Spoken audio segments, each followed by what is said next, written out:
Okay, we are live. Hello everyone, bonsoir, good evening, and bienvenue à ce nouveau French Talk de l'Alliance Française de Kuala Lumpur. Welcome to this new French Talk by Alliance Française de Kuala Lumpur, which is our monthly space of dialogue in between French and Malaysian experts on various subjects, really. And so for tonight, we decided to celebrate International Women's Day, and to actually International Day of the Rights of Women. And to do this and to look at the specific topic of how has COVID influenced on women's rights actually in France and Malaysia, we have invited two speakers from both countries. So we have Ms. Sandra Laugier, who's PhD from Paris. I'm sure Freda will talk more about her. And then Ms. Nisha Sabanayagam. I'll just want to let you know, before I leave the floor to Freda Liu, who's our MC for tonight, that we are very happy to see your comments all throughout the evening, and please feel free to talk, to comment as much as you like, to ask as many questions as you like, and we will be very happily answering them at the end of the conference. So I'll leave the floor to Freda, and I wish you a very pleasant evening. Freda? Thank you. Thank you very much, Julie. Hello, everyone, and happy International Women's Day. Thank you for joining us wherever you are watching this from. Last year was a watershed year for all of us, but the impact on women has even been more detrimental. And as mentioned earlier, to talk to us more about this, let me first welcome Nisha Sabanayagam from Malaysia. She joined AWAM as a program and operations manager in 2019. She's currently spearheading programs that focus on gender-based violence, survivor support, as well as trainings on sexual harassment awareness and prevention. Nisha represents AWAM, the national media, to speak about GBV issues and on national government committees such as the National Domestic Violence Task Force. She's also in the special task force spearheaded by the Ministry of Women, Family and Community Development in finalizing the sexual harassment bill. Hi, Nisha. Hi, Freda. Thank you so much for having me here. And joining us from France, we have Sandra Laugier. Sandra is a French philosopher working on moral philosophy, political philosophy, philosophy of language, gender studies, and public culture. She's currently a full professor of philosophy at the University of Paris 1 Panthéon-Sorbonne and a senior member of the Institut Université de France. Sandra has extensively published on ordinary language philosophy, moral philosophy, American philosophy, gender studies, and public culture, and more recently about democracy and civil disobedience. She's also columnist at the French journal Liberation. Hello to you, Sandra. Sandra, I wasn't going to attempt any French. Maybe we'll begin with both. What are you both currently working on? And maybe I'll ask Nisha first. Okay, thank you so much. Nice to see you again, Sandra. AWAM is also known as the All Women's Action Society, and we're basically a 36-year-old women's rights organization here in Malaysia, one of the oldest actually. And our overarching focus is to basically eradicate gender-based violence.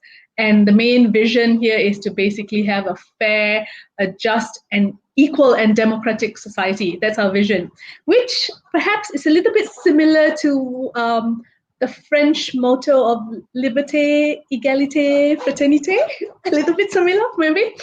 So our work is centered around eradicating gender-based violence. And this year, we're going to be really focusing on trying to advocate for the passing of the sexual harassment bill to make sexual harassment legislation so that Malaysia has its own standalone sexual harassment act. We're also focusing a lot in working with members of parliament because we would like to actually really have some kind of influence in public policy to have better policies for gender equality and better policies that support women and protect women. And another thing that we're doing is we're trying to collaborate with other organizations that are not very similar to us. So organizations that are probably a little bit more Malay-centric, so they don't really speak English, organizations that work with communities that we don't usually reach, so that we can actually really send out the message and spread the message of the eradication of gender-based violence and spread out the message of gender equality to a wider range of stakeholders. That's what we're working on this year. All right, I do want to touch on the two things Oh, something okay. That you were working on, which is the working with the communities that you don't normally work on, and the sexual harassment bill. I want to talk about that a little bit more later. But Okay. Sandra, perhaps you could share a little bit about what you are currently working on. Yes, hello. Thank you so much. And it's a great pleasure and honor to exchange with you both here where you are in Malaysia. Also, because the COVID pandemic is really a global tragedy, but also something that impacts women everywhere. And so, this is really what I'm working on. I'm specialized in gender studies, in moral philosophy in general, but since a couple of months, I've been really working on the ethics of care, because care is very central to what is happening right now with the COVID. Because first, care work has become obviously important. It has been revealed at what keeps everyone going. And so other women are, frontline workers, and so their importance has been obvious. But I have written this recent book, La Société des Vulnérables, because it is somehow outrageous that women somehow are everywhere, but they are really not acknowledged at all. So for me, the ethics of care, which I've been developing since many years, is particularly relevant during this moment. So this is what I've been working on with, of course, moral philosophers, but also with people in public policies, and also so people, actual care workers. Right. So, our discussion today is the impact of COVID on women, right? Can you share what has been happening in both these countries, and, even a comparison between 2019 and 2020? Maybe we'll talk about Malaysia first, Nisha. Yes. So, okay, where do I begin, Freda? We've got time. So, just for people who may not know a little bit about how COVID-19 started with Malaysia, it started sometime in, I would say the first official notification of that we're really in the middle of COVID-19 was when we had our first lockdown in March 18. Right? And our lockdown went on for 8 weeks. And so I don't know whether France had already had their lockdown by then, but the March 18 lockdown that happened in 2020 was a serious lockdown. Like nobody could go out unless it was to buy food or maybe even to go to the doctor. Very, very minimal activity outside was allowed.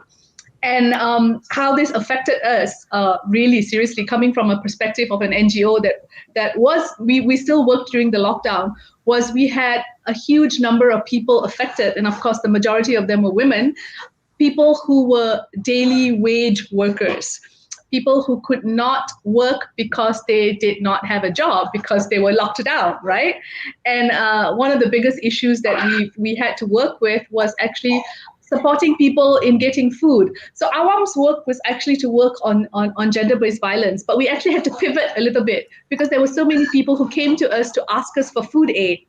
But what we also saw at the same time, and I'm sure Sandra would also agree with this because it's a global thing, was we started to see a real rise in gender-based violence.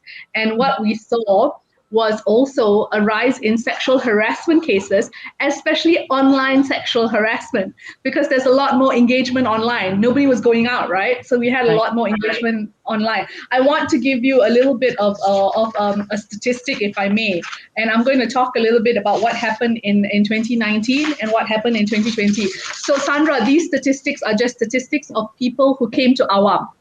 It's not government statistics per se, right? So the people who come to AWAM, they come to us for counseling services, they come to us for legal information services, and most of them are women. And usually it's always about gender-based violence, right?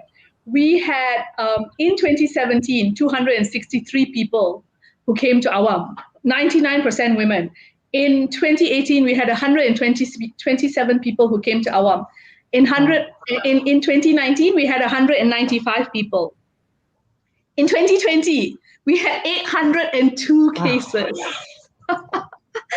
802 cases. We're talking about a 400% increase in rise of cases. right? And of course, it's not all necessarily domestic violence cases. It's not all necessarily sexual harassment cases, but it was also cases of people just coming to us because they wanted to know, where do I go for help? I need to make a police report. Can somebody come with me? Am I allowed to go and make a police report if necessary? There were cases of people who were affected by the MCO, and they were having problems with their partners or with their spouses. Not necessarily, in a case where they were being domestically abused, but still it was problematic. It affected them so much, right? And of course, we had cases of women and occasionally men coming to us because they had no money, no job. They needed somebody to help them. So that was basically the situation of what it was like in Malaysia. We also had internet issues, people not being able to connect over the internet, and that was important when they had to do their schoolwork. That was a big thing. Freda, you must remember the case. And Sandra, I want to tell you this case because it's so interesting. This girl in Sabah is on the Borneo side of Malaysia. She had to sit for an exam and she couldn't get internet because she lived in a remote area. She literally climbed a tree so that she could get internet connection. So she was on the tree with her laptop trying to get internet connection, right? And that gives you an idea of how it affects us in such different ways that we don't really even think about. Now I'm going to bring you a little bit into the government hotline. So the government of Malaysia, the Ministry of Women in Malaysia, we have a hotline called the Talian Kasih hotline. And this hotline is basically for women to call if they needed help, right? So as I mentioned earlier on, Malaysia had a lockdown in March 18. By March 26, people were calling this government hotline and they had a 57% increase, okay? 57% increase was equivalent to 1,800 calls, okay? By November 2020, the people who were calling the hotline, the number rose to over 160,000 calls. Wow. Yes. Not all of it is gender-based violence, of course. I think 8,000, maybe 2,000, 3,000 were gender-based violence, but it was issue of welfare, it was issue of needing support, it was issue of needing information. But the fact that 160,000 people were calling the hotline because they were affected by the pandemic, they did not see this kind of numbers before 2020. So it's that already just gives you an impression of what the situation was like. I think that I should stop here already because I can go on and on, but that will actually give you an idea, right? That's alarming, and that's putting it mildly. Sandra, what was happening in France? This is so interesting, and your numbers are so alarming. Nisha, I'm very impressed by all the information you've got in France and in Europe in general. Speaking about domestic violence, we have also seen very important numbers, like 30% more about the hotline, hotline calls, Yes. which really means something. Also, the fact that in 2020 there was this confinement, so women were like stuck at home with violent husbands. Of course, they could run away, but it was really difficult with everyone at home. And also, you have all this violence in society itself. Like, also, even if you don't have domestic violence, you also have this rise of, the patriarchy itself with women when they are at home, when they have to go back to the, this kind of domestic area, they have actually much larger workload for the domestic work than men, even if men were at home. So you have actually 80% of women who say that they have a much larger work at home. And also you have other children who are at home, and so the homeschooling, which was very important, not right now, because now schools are open in France, but it's not the case everywhere in the world. Schools are open, so things are much better this year. But in 2020, the women were really almost 100% of homeschooling was done by women. So it means that women, since they also had, to work online, so they had not a double shift, but a triple or a quadruple, I don't know. Yes. Because they also have to, make the phone calls to check if everyone is okay. This kind of care work, also informal care work within the family. So my point, and this is why the ethics of care is so relevant for what is happening. My point is really that this the confinement and now also the curfew or this change of situation has been very hard on women. And so there are also very alarming statistics, of course, about unemployment for women, because actually the unemployment has been stable for men, but has really risen for women, and it's just the beginning, obviously, because now everything is kind of, frozen, because there are lots of, support system for businesses. But it is very obvious that in France, in Europe, like in the US, many women are going to be laid off, and it's going to be a huge difficulty. Also for women who hold precarious jobs, and women who are single parents, which is usually a combination. I mean, women who are poor, who are working, doing frontline jobs like, cashier or helpers or care workers and so on. So all these women, they are in very precarious and vulnerable situation, and so it's going to be very, very hard for them. So we have the statistics now, which are a little worrisome, but I think we are facing and expecting something that is going to be very hard on women. And last, I want to remind that, other frontline jobs, like in the hospitals, or cashier in the stores, or homemakers and other works to take care take care of elderly patients or children. All these jobs are like between 70% and 90% women.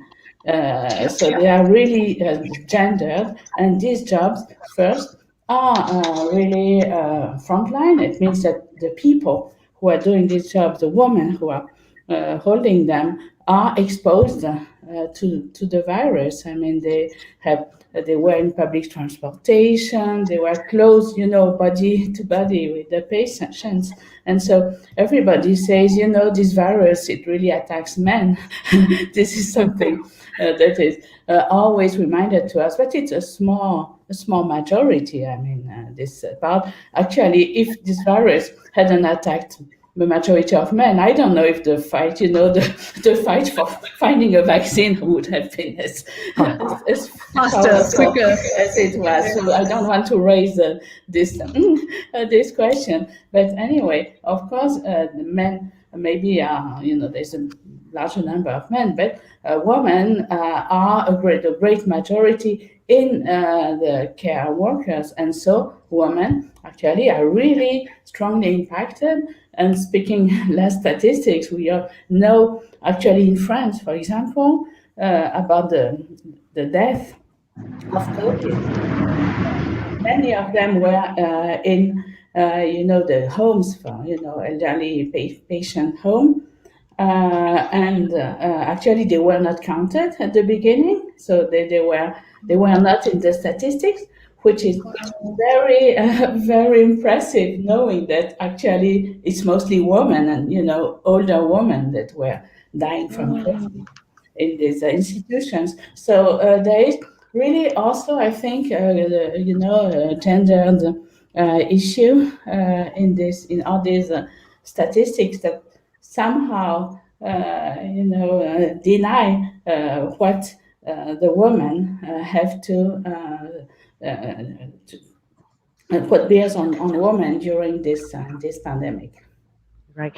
We do have some questions, but I'll address it later. Hi, Paloma. And also a comment here from Najwa, and I'll get to that later. So, when we talk about this as well, what Sandra has said, right, Nisha, we beyond domestic violence, there's also disparity with workload as well, like stresses of homeschooling and housework. Any thoughts or comments about this and in what's happening in Malaysia? So that's a really interesting question because, yes, people tend to focus on the gender-based violence aspect of it because it's so physical and traumatic. And even in if you notice, Freda, the media in Malaysia also ask a lot of questions about GBV. Every time there's an issue in the news that happens about gender-based violence, they call us, they talk to us about it, they get our comments. But actually, the stress of women having to bear the dual burden, exactly what Sandra said, right? It has actually quadrupled. And you know what's really, I want to say funny, but it can also be quite tragic. So Sandra, you used the word patriarchal, right? So I think from Malaysia's perspective, right, when we actually initially even had the lockdown and there was a lot of public service announcements from the government. And one of the things that one of the things that the government said when they said that only a few people could go out and you can only go out and buy food, and they said that it had to be the head of the household, right? Although they didn't mention that it was going to be men, the assumption by so many Malaysians that the head of the household was men. So women who were driving in cars were getting stopped by the police at the roadblocks because the assumption was the head of the household is men. Well, now it's funny, right? It wasn't funny when it was happening, right? The other thing that was also interesting is this perception that all families have two parents. Right. So, yes, you send one person out and only one person can go out because somebody else will take care of the kids. But what about the single parent households? And the majority of single parent households are single mothers, right? And did you know, Freda, I didn't know this until I did my research. We have around 240,000 single mothers in Malaysia. Wow. Yes. So imagine how that must have affected them. And literally, I can tell you this literally because we had a case, right? It was really interesting because although AWAM is based in Kuala Lumpur, which is the capital of Malaysia, we actually had a case of a woman who was in Malacca who reached out to us, Malacca, somewhere around outside Kuala Lumpur, who reached out to us because she couldn't go to the store to buy food for her kid because she had to bring her kid with her. Kid was really young. And she couldn't get anybody to help her because nobody could come to her because it was a lockdown. There was, the police were really, really strict in some places, And they only allowed one person in the car at that time. Yes. So she was stuck. So she reached out to us. And this is where I really want to highlight the really great work. I really feel that they deserve to be highlighted. So the civil society, especially the ones in Kuala Lumpur, really helped each other out. They moved a lot faster than the government. Possibly because of the experience of working on the ground, right? I will say this, they moved a lot faster than the government. I think the government was caught by surprise. So I just asked a bunch of people on WhatsApp. I said, there's a lady in Malacca, can somebody help her? And then somebody's like, okay, yes, we can send somebody from a church who can go get food for her. And you know what's really amazing? What's really amazing was, so Sandra, in Malaysia, we have this place called Maidin. Maidin is similar to Carrefour in France, right? It's really huge, right? Yeah. The owner of Maidin actually called me. And he said that he will have somebody in his store prepare whatever is necessary for this lady, and they'll pack it up for her. And all we need to do is somebody just needs to pick it up and drop it off at her house. And that was just like such an amazing thing that happened. But although it's a wonderful story, not all stories had such happy endings. Right. I think there were lots of people who actually suffered from this whole patriarchal mindset. There was also even a statement that was said by the government where they said, "Oh, now that everybody is in lockdown, women will have more time to cook," which is really quite ridiculous. So yes, there was a lot of issues where women had to take the dual burden, and actually it became a triple burden because a lot of kids were at home, right? So now they took over the roles of teachers as well. And I think all of you might have had this situation. I definitely had it the other day where I was in a meeting with a lady who had a child, and she's from the World Bank. She's a top officer in the World Bank. And even while she was having a conversation and a meeting with me, her kid was, running away from the computer because her kid couldn't focus. Her kid was just not able to focus. So she literally had to talk to her kid while she was having the meeting and say, stay in the computer, stay in front of the computer, stay in front of the computer, listen to your teacher. So that's an additional stress, right? So unpaid care work is a huge factor. And what's really, really interesting, as I was doing my research, and Sandra, I really, hats off to you for doing so much work on this, right? Unpaid care work, the work, the return of investment that women put when they take care of their families is invaluable. Every person, that we meet has been taken care of somebody. And most of the time it would be by their mother or their sister or their auntie, but most of the time it's a woman. It's invaluable. Yet we cannot really put an economic value to it. It's crazy when you think about it, right? Okay, so it's been 1 year on since all of this has happened. Have we been smarter? Have we, from all sides, have we seen improvements in any way? And over in France, do you see things having improved? She's shaking her head. Actually, what is really impressive is how little things have improved, because you could have thought, during the confinement, you see all these women and men too everywhere on the street. There were only them because the other people were confined. But you see all the cleaning women, all the care workers on the street, or transportation. So they become, you always say of these people, usually they are invisible, but they became totally visible. And also everyone was at home, as we say, and feeling, vulnerable, and understanding how much they depend on all these people. They all feel they are very independent, autonomous people. And then they realize that actually their autonomy is actually, produced by all this care work. And also there was this sudden understanding that all these people, the care workers, are very important. So they were called essential, but even if they are important, they have the lowest wages we got in our society. So there was this big paradox that at some point appeared, and even, some of the government people, like the Minister of Health, said, we have to understand how important all these care workers are, and they call them essential. And then I thought, when you say essential, what do you mean? Because actually they are called essential, but they are considered as the less important people because they are underpaid.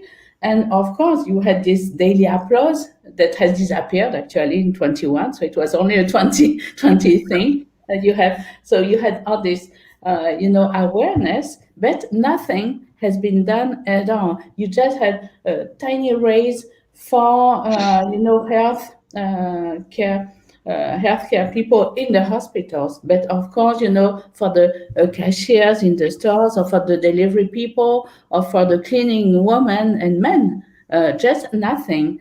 So all these people are still very vulnerable themselves, even if they take care of our vulnerability. And this is a very important, lesson from care ethics, the fact that we depend on these people, but they are not acknowledged at all. And as you say very well, Nisha, it's also because all this work is really connected to domestic work. So it's expected to be given, for free, out of generosity, and it's underpaid, and it's not considered as qualified work. So what should be done really is first, of course, a financial acknowledgement and raises for these people, and even raising the minimum wage, as they're trying to do in the US, would be very important, because all these people are paid at best at minimum wage.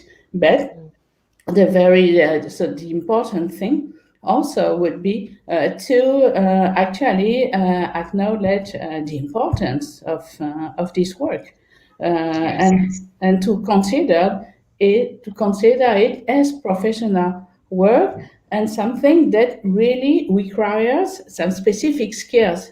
Because since it's considered as domestic work, it's considered as something anyone can do, which is not even the case for domestic work, actually. But it's also something that makes it, kind of denies any qualification to this work. And this is a very important point too. Right. Just before Nisha answers, so this is a question from Paloma, and maybe you've addressed it already. So Sandra, did you notice any changes with regards to la charge mentale of women? And I don't know if I pronounce it correctly because I don't speak French, Paloma, but I guess it's about mental stress.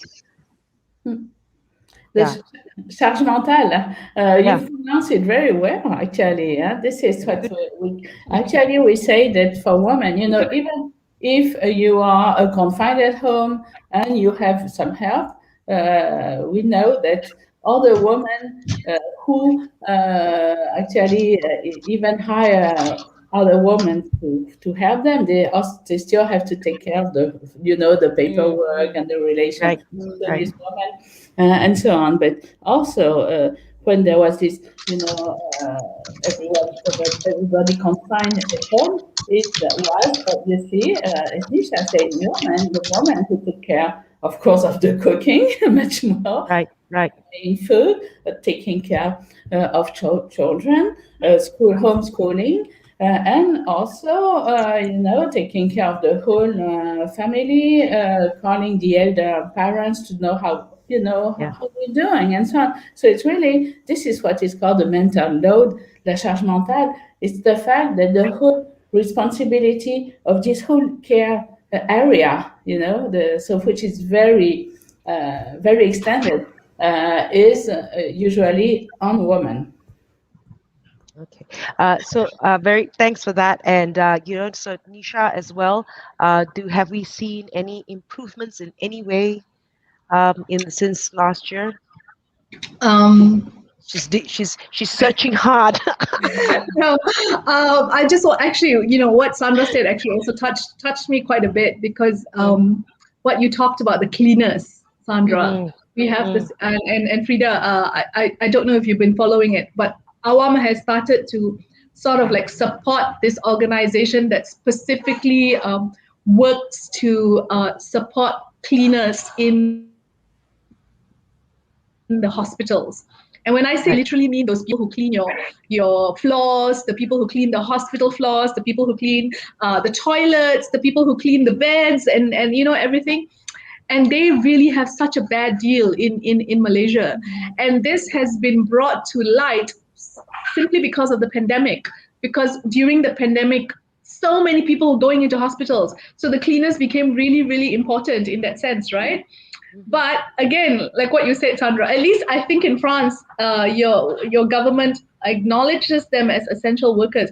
I don't think in Malaysia, and Freda, maybe you can correct me, I don't think in Malaysia we've really had an open acknowledgement that the cleaners are essential workers. Yes. So we actually have seen cleaners fighting for their rights. So during the MCO or during that movement control order, they were not given enough equipment, gloves, for example. Right. They actually told us that they had to wear the same pair of gloves for 3 days.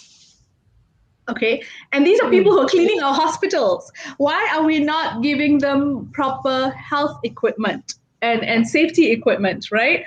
So they had a little bit of a sort of like they had a bit of a a very small demonstration. They maintained their distance, but they were still caught, and they had they had to raise money to get them out, and it's still going on. I don't want to get into the cases per se, but it's ridiculous that we cannot see them as essential workers. We cannot they get paid so little. It's not even funny. I really do not know how they survive on that. And we're talking about people who do have families, who is feeding their kids with that salary? Right. So I'm so glad that you brought it up, because it was something that I wanted to bring up as well. And that is something that we really need to pay attention to. So in that sense, I don't think that we've made any progress, and we really need to move forward. We have made progress in the sense that our messaging from the government has acknowledged gender-based violence, domestic violence as an issue. The Ministry of Women has started to bring out better messaging about domestic violence and telling people to call the hotlines if they need help. The Ministry of Women have also, I think, hired more social workers to support women and children who are having issues because of gender-based violence, because of the pandemic. So there are very small improvements, but I think real concrete structural improvements is not there yet. Right. I just want to add one thing about these cleaning people, because I think it's a very paradigmatic example, because all these women, cleaning women, but men too, they are also exposed to chemicals. So they are considered as really, you call them essential, but they're considered as the less essential, the less important people. Yes. And also they are paradigmatic because, the care work is always considered as dirty work. So, it's really having to do with, everything that we don't want to know, like dirt or, pieces or this kind of stuff that remains hidden. So this is something that we really need to work on, to acknowledge the importance of these people, and they are really completely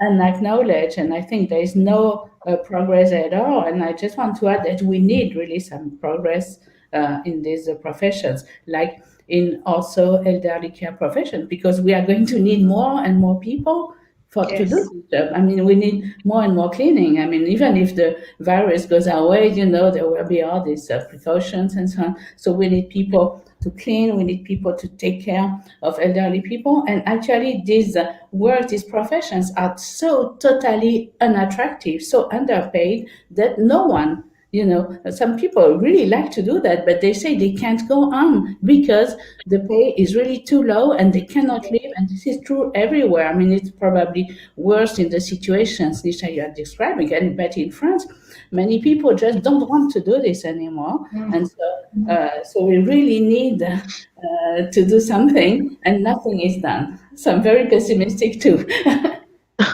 Okay. All right. I just want to come back to what Nisha was talking about earlier on. You mentioned about what you were working on, and that you're working with other communities that you don't normally work on. Is this pandemic related or not? Even if it's not, can you tell us a little bit about what you're doing there? Okay, so what we decided to do in AWAM was, so I'm quite new to the position. So I started in 2019, January 2019. So it's been about only two plus years, 2 years, 2 months. And I think maybe I brought a little bit of a fresh perspective. And what I realized that we were just working really, the work was really focused on the English-speaking middle-class communities. We are trying to break into the communities that are a little bit more marginalized, a little less economically advantaged. We're trying to work with them.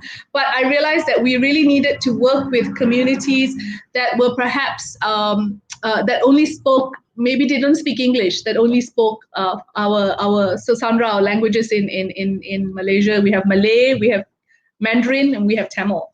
And we need to reach out to these people, right? Because they are Malaysians as well. And they have a right to know what the laws are when it comes to their rights as women. So we started to work with an organization that was a little bit more Malay-based. So they reached out to people who were Malay-speaking and in communities that were more rural. And AWAM is based in Kuala Lumpur. This particular group of people, this particular group that we worked with had offices in every state of the country. So while working with them, it meant that they could actually help us spread our messaging. So what we did was we talked to them about the sexual harassment bill. We provided them trainings on sexual harassment. We talked to them about how it was important for us to advocate to the members of parliament about sexual harassment. And what they did was they took that message in their language to their people. And they also even used Arabic in their social media posting, which is something that we could never do, right? We also reached out to younger communities. So we started working with girls groups, actually girls in universities who had their own clubs, who were really interested in gender-based violence, really interested in sexual health and reproductive rights. And again, when you work with a younger community, you notice that it's easier for them to actually interact and work with the young people of their same age, because they speak a language that unfortunately I'm no longer young enough to appreciate or understand, right? They're so good on social media. And they spread the word like wildfire. And they have so much of energy. They can work from 9 a.m. until 12 midnight, and then they can start again the next day at 9 a.m. until 12 midnight. There's so much of energy. And what was really good was we noticed that there were lots of young people who needed a platform for their voices. And we managed to actually provide that platform, especially when it came to advocating for the sexual harassment bill. So that's why I feel that it's really important, especially during this pandemic, also to work with these communities, because we cannot do it alone. You need a lot of collaboration, to reach out to all the people that are on the margins, right? And Sandra, if we had not worked with this group that was working with the cleaners, right, I would not have been able to share the stories with you, because I wouldn't know them. So it's so important that we have these collaborations, actually. Which brings me to my next question about the sexual harassment bill. I know it's a long time waiting, and this leads to Paloma's question. Say, what would you say to those who don't believe that the internet is a dangerous place for women? Okay, so Paloma. Paloma, that's you joker, you Paloma. Okay. That's a really tricky question. I cannot and do not want to tell women that the internet is not a safe place, because we need women to, be technologically savvy. We need more women in STEM, and the only way to get into being technologically savvy is for you to interact on the internet. But unfortunately, the reality of the situation is it can be very women can be very vulnerable on the internet. There can be spaces where they can be very vulnerable. It can be a space where they can be vulnerable. So you need to know your rights. You need to know what you can do if you are caught in a dangerous situation. You need to know who you can turn to support.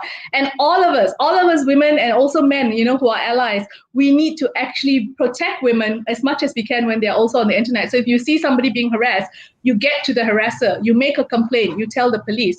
In Malaysia, what we try to do is, this is one of the reasons why we try to push for the Sexual Harassment Act, because it's a bill, to make sure that it becomes legislation, because within the Sexual Harassment Bill, it covers, even people who are sexually harassed over the internet. At the moment, we don't have very good laws when it comes to harassment on the internet, men or women who get harassed. And there's, women, it's unsafe for women. It's also unsafe for a lot of men who experience cyberbullying. And especially people when they're younger, children, right? Children get a huge amount of problems when it comes to cyberbullying. So we need to actually push and look towards how we can actually push for political will, for the government to understand that the internet is really important for the country to progress. But with that progress, you need to also make sure that it's a safe space for everybody. Right. Speaking of, yes, Sandra. Just about that, I think everywhere, in France also, women are really targeted on the internet. And it's also related to a very patriarchal, sexist, dominant discourse on the internet. There have been lots of inquiries about that, and I think it's really something that also makes women's life harder on the internet. And also, yes, I want to stress, and this is maybe peculiar to France, but in the media, not on the internet, but in the media in general, you've seen only men. I mean, before the pandemic, you had only 25% of people on screen that were women, which was not great, but not bad. But it has really totally fallen down to something like 12 or 10%. because you see only, men, the minister, president, and also, the big doctors and experts, and all the scientific committees, they are mostly, men. And so you see men everywhere, and even less women than before. And so it's really as if, the decision, the policies are totally monopolized by men, and it's something that is very, very important and very, very dangerous too. Also, not because you want women everywhere, as a feminist, but also, the decisions about a pandemic, the policy. Everybody knows that they are much better if women are involved in these decisions. Right. It becomes more inclusive if women are involved in the decisions. I just want to make a point, Freda. I know we may not have much time, but one of the things, poor Freda, we're taking over. One of the things that I noticed, especially when we first started the movement control order, and we had the pandemic, and the government was also trying to give support, and they had a list of essential items. And do you know that sanitary napkins did not make the list of essential items? Mm-hmm. And and in Malaysia, we have a serious case of period poverty. Okay, maybe not even in the urban areas of we have the urban poor in urban poor. Yes, the urban poor. Yeah. And the reason why I realized it was because it so happened that Kotex, which is a popular brand, I think even in France, probably Kotex is popular. Kotex had given us 50 boxes of sanitary napkins, which were sitting in the office. And I saw the sanitary napkins and I thought, oh my God, nobody's talking about, this period poverty. And I think it only became an essential item much later. But we actually gave our sanitary napkins out, and there was actually a huge demand for it. We finished at 500 like in an hour. We just managed to give it away in an hour. So Sandra is so right when she says that, you have to have also women in that decision-making position, because, women, there are certain things that men cannot understand, because biologically also we have needs that they don't get it. And that also brings about the issue of the sexual and reproductive health rights, right? A lot of, in Malaysia, the family planning clinics that were run by the government were actually closed during the MCO. So all these women, the ones who could not afford to go to private clinics, the ones who probably couldn't go to hospitals because the hospitals were filled with COVID patients, where were they going to go? Right. A lot of there were actually people who actually had home pregnancies without, proper. Yeah. So just to add on to that, Right. And I know we're talking about a pandemic. Of course, we've gone into another direction. I'm just going to ask this question around sexual harassment. Angeline Tay, who works for the French embassy, she says, as a regular person without any access to influence or power, what can we do to help victims of GBV, frontliners, vulnerable societies, or sexual harassment? What happens if even the police officers don't trust women who file the reports? Maybe we'll just get to that one, and then we'll come back a little bit to the pandemic again. And so Nisha, Sandra, that, I think it's a very I think it's a very Sandra, Malaysian question. Sandra, you want to try that question? Actually, I don't know. I thought the question was for Angela, or no? No, it's yes, not. Angeline Tay. She says, as a regular person without any access. I thought she would answer. Okay. So no, but go ahead, Nisha, because Okay. So I'll go ahead, and please feel free to add, because I'm quite curious about how it works in France as well. It's really interesting to see how it happens in a different country. So as a regular person, right, what we do when we do our trainings and awareness programs on sexual harassment, we tell people to be very observant and very what's that word? We tell them to be bystanders. So recognize sexual harassment when it happens. That's why you need to actually have awareness trainings on sexual harassment. Recognize it when it happens, and learn how to support the survivor. So we don't call them victims, because that does not give them any kind of empowerment. You call them survivors, right? Learn how to support them. And one of the ways that you can actually really do that is actually, and I'm going to maybe do a little bit of a plug on AWAM here, but you can go to any other women's organizations also that work with sexual harassment. They tell you ways on how you can support a person who has been sexually harassed or who is in danger of sexually harassed, right? In Malaysia, again, we don't have a specific sexual harassment act per se, but there are still other laws that may be able to support you. The reason why we want to have a sexual harassment act is because it helps to close up the gaps that are in the current laws. It helps you to have quicker access. It helps you to have access with no cost. And going back to your second question, what happens if the police are the ones who don't trust the women who make the reports? With the sexual harassment bill, if it becomes an act, you don't have to go to the police. You can just go straight to a group of experts who can actually support you. So they'll have a tribunal that will be able to actually help you get redress. Right. So yes, so unfortunately that we don't have that now. So we do encourage people to go to the police, and we understand that sometimes it can be problematic dealing with the police. That's why we also tell you, if you're not confident, if you're not brave to go alone or even with your family member or whatever, come to organizations like AWAM. And if you don't have an AWAM in your area, call us, and what we'll do is we'll try to find somebody. We'll try to find a legal person. We'll try to find a volunteer who's brave enough to go there and go with you and make that police report with you. On the longer term, what we're trying to do, and I think I mentioned this earlier on when Freda asked what AWAM was trying to do, we're trying to work with members of parliament. And some of those members of parliament, we want to work with them to work with the police, because we want to actually really start getting the police to be a little bit more gender sensitive. And if the government doesn't want to do it, then we can support the government in doing it, because we've been doing this for years. So it's really easy for us to actually work with the police. And we always tell this whenever we meet the police, we always tell them, we don't want to work against you, we want to work with you. So you don't want to get caught for sexual harassment, especially nowadays. Nowadays in Malaysia, Right. They're paying attention to police officers sexually harassing Yes. people. So which is great. Progress, right? Absolute progress. And so we want to see you be able to support us in supporting society in handling these cases, and it's good for you. It's good for everybody in the long run.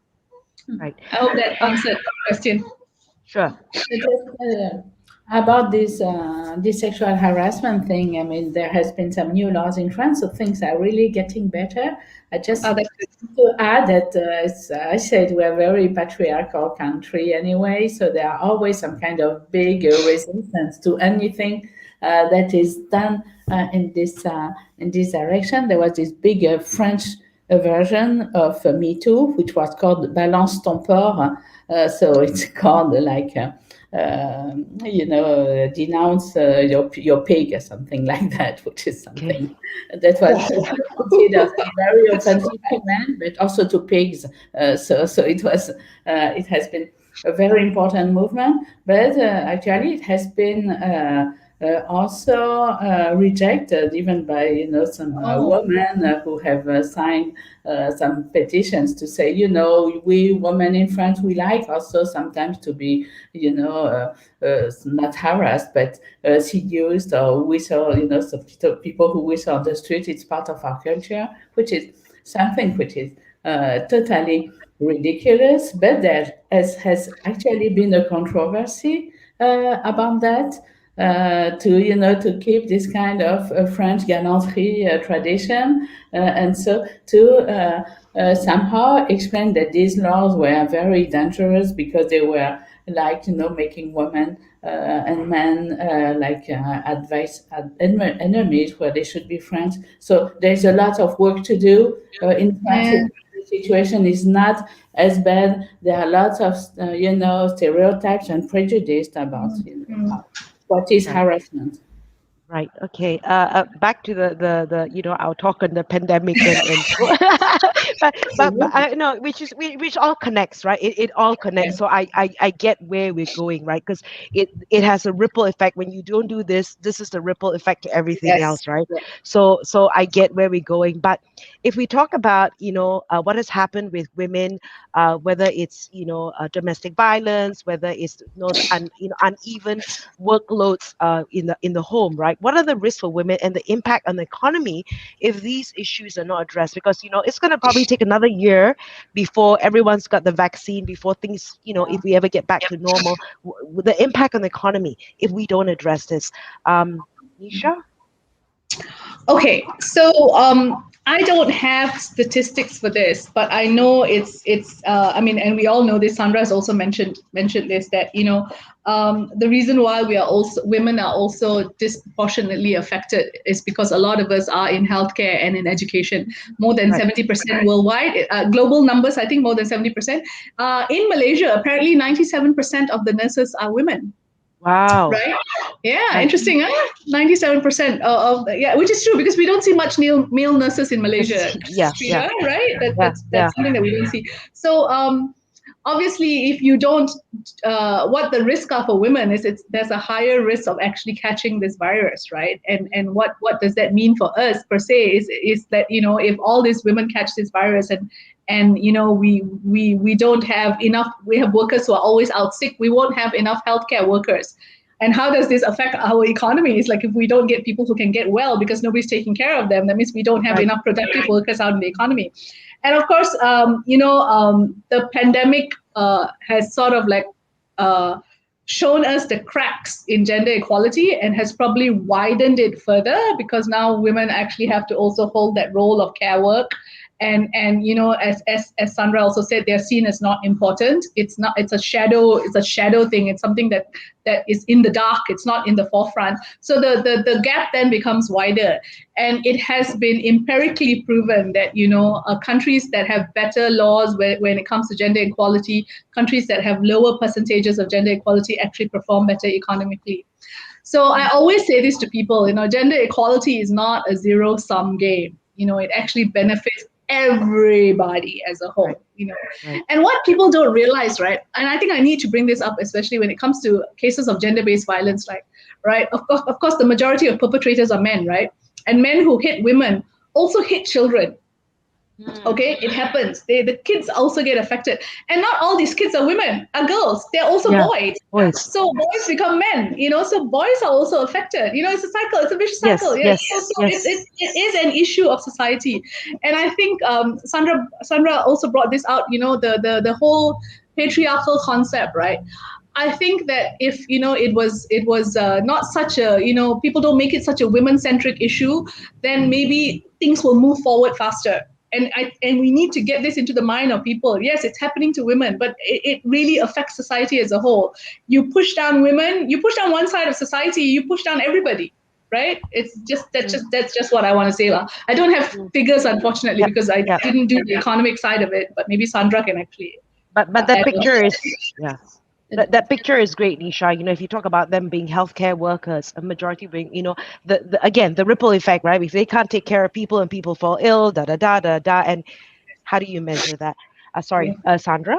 Yeah, I think we really need to understand and to be aware that in our societies, the people are getting older, they need help. Also with the pandemic, you need more and more care workers and for also, the elderly patients, the sick. And so we need more and more care workers, and we are, treating them so badly that no one will want to do this work anymore. So this is a very paradoxical attitude in the governments, to have such low wages and not to be able to actually attract people.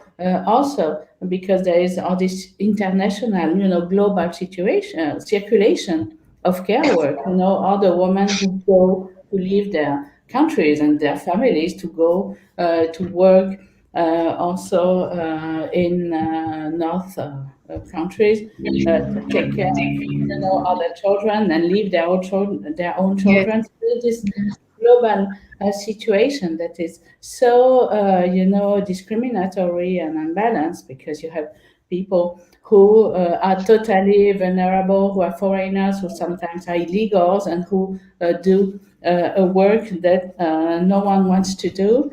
And so we really need to understand this situation. And for that, I think we really need this, as Nisha said, we just need more women. I mean, more women in government, more women in countries. Yes. Because it's just that it makes better policies to include everyone, even from an economical point of view, it's very important. But also, the fact that there are women in positions of power really means something for a country too. So it means the country, the society is inclusive and has been able to push women and to put them in responsibilities. So this is important too. Right. And it's very interesting, right? When you say, do we have equal numbers, whether it's in, and the fact that if we have so many female nurses, that's not healthy as well, right? Yes. In all, whether it's in politics, whether it's in business, whether it's when it's not equal, it changes the picture completely. Paloma's got an interesting comment, which is not really due to the pandemic. So I read that women were being interrupted and talked over even more in virtual meetings than in person. I'm sorry if I talk over you guys. Not Okay. except for you, Freda.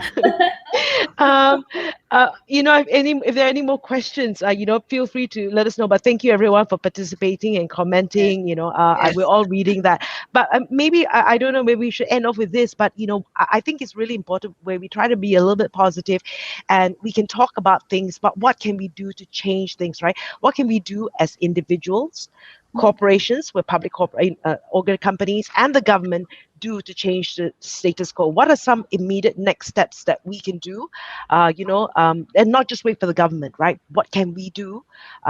Any ideas? Sandra, perhaps we'll start with you.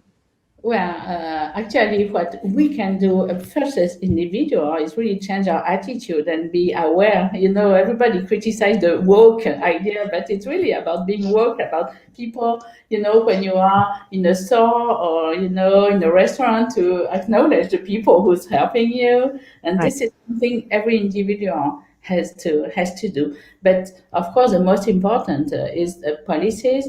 And I really think, what we were saying about minimum wage, or about the fact that you really need to have a better salaries for other care workers, because you're saying that it's weird that there are only women in these professions, but it is because there are only women, or 90% women, that they are underpaid, because it's really a gendered question. And so the Right. more you have in a profession, and the less the lower the pay is. This is what patriarchy is about. So you really need to have better salaries, but also there are really some details, but everything is about details. The fact that other people who do this care work, for example, when they are visiting elderly people at home, they are paid only on the time of their visit, but they have all the time of transportation or between patients and so on that is not paid. And this is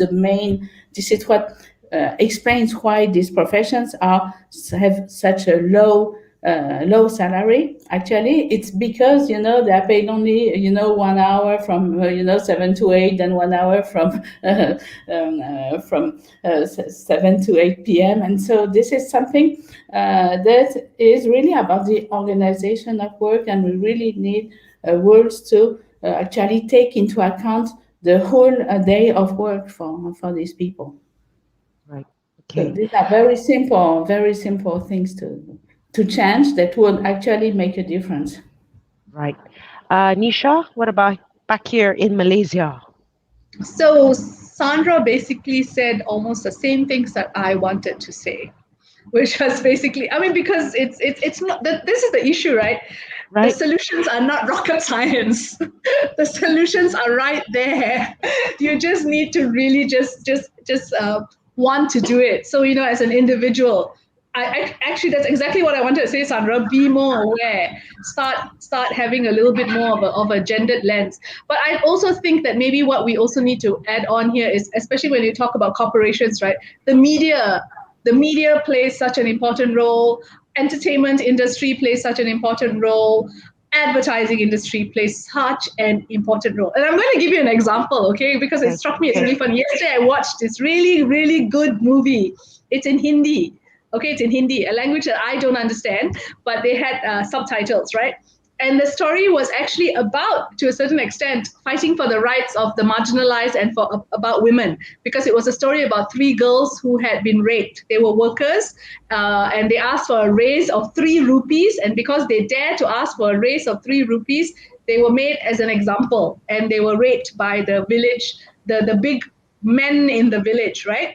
So there was one guy who is the person who was like fighting for the rights of these women. He's an activist. His girlfriend brings him food, right? So he's the activist. He's like, I'm going to fight for the rights of the people. And he's sitting down. His girlfriend brings him food, and because they're Indians, they're in a small rural community. They sit down. They're both wearing scarves because in India they wear scarves, right? They're both wearing scarves. She gives him the food. He eats the food, right? And guess what? He wipes his fingers on her scarf. Yeah, so He wipes it. He just takes a scarf. He wipes it, then he drops it. And I was watching it with my sister, and I was like, did he just do that? My sister said, yeah, he just did that. And I'm like, maybe that was them trying to show that this is how it's like in the village, or I don't know, maybe it was to show that, she loves me so much, she brings me food, I can wipe my fingers. But come on, what kind of message are you trying to pass there, right? What are you saying to all these people? But yeah, okay. I thought that was just like such an eloquent example, because it was also a movie that was fighting about the rights for women. But yes, so anyway, the media and the entertainment industry and the advertising industry, you send such subliminal messages. So it's really, really important that you also have this gendered perspective. And the government, of course, structural changes are so important. Changing the concept of how you pay cleaners, who are especially most of them who are women. Understanding that unpaid care work is actually so crucial and so valuable. And I was just thinking as I was talking about how do we place an economic value in care work, right? All the women who go out to work and who actually have to pay for child minders and nannies to take care of their kids actually pay a lot of money. Right? So actually it is an industry that can actually be a valuable, so that in itself it gives you an idea of how much it costs, right, for care work. So I'd like to see and of course in Malaysia we'd like to see we'd like to see Parliament get back in action. And we'd like to see the sexual harassment bill be tabled. It's been 30 years in the making since it was first draft. 30 years. Some people who are in this audience, Angeline was probably not even born yet. Maybe Paloma. All these people are probably not even born yet. 30 years in the making. And I just wonder, right, if the bill was perhaps not so, it was probably more male-centric, would it have been pushed forward faster? Right. That's why we always try to, in AWAM, we always try to send this message. Yes, women are mainly are survivors, men are mainly perpetrators, but men also get sexually harassed.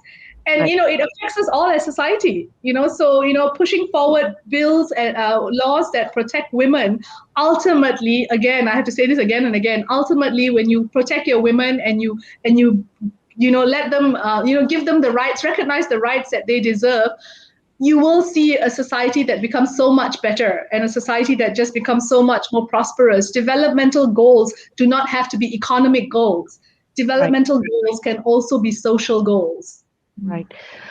Thank you so much. And just for your information, when you tried to pass the 30 years ago the sexual harassment bill, Angeline Tay, I know for a fact was 1 year old. So but I think one of the things, if when you look at the pandemic, for me, right, I just want to close off with this. When you look at the pandemic, it really didn't matter whether you were rich, whether you were poor, and I think when you look at the security guards, the construction workers who didn't have proper living conditions, right, and a lot of us are they're invisible to us, and this has come to light that if we don't take care of everyone around us, it affects us. It affects us. This is because the virus is the virus, right? No racism with the virus. So so these are the things that we have to be aware of, and I think really we have to care for each other. Really, at the end of the day, and it's not a women's issue. It is a society issue. It is a national issue if we don't look into these things. So thank you so much, Nisha. Thank you so much, Sandra. For spending time with us, and sharing your thoughts. And thank you for the work that you do. So with that, thank you for everyone who have joined us this evening as well. Happy International Women's Day. I am going to pass this back to Julie. Thank you, Sandra. So much fun talking to you, Sandra. So great to talk and you too, Freda. Awesome as always. Freda. Thank you. Thank you so much, Freda, Nisha, and Sandra for tonight. So to talk about what is the state of being when it comes to women's rights, COVID, how has that moved, etc., etc. It was a very passionate discussion, and I really found it so exciting. I hope everybody enjoyed tonight. Thank you so much for coming. Thank you so much for commenting, asking nice questions. We really look forward to this sort of thing happening. And if you're really interested into more of this sort of content, please continue to follow us from the Alliance Française website and Facebook, and also the Embassy of France. We'll continue talking about those topics over and over and over again, because we think this is really, really important. And yes, thank you so much for being here tonight. Merci beaucoup à tous. Très, très bonne soirée. Merci Sandra, merci Nisha, merci Freda. It was really a pleasure. And so I would like to wish everybody now a very happy International Women's Day, and see you around then. Thank you. Bye. Bye. Bye. Bye-bye.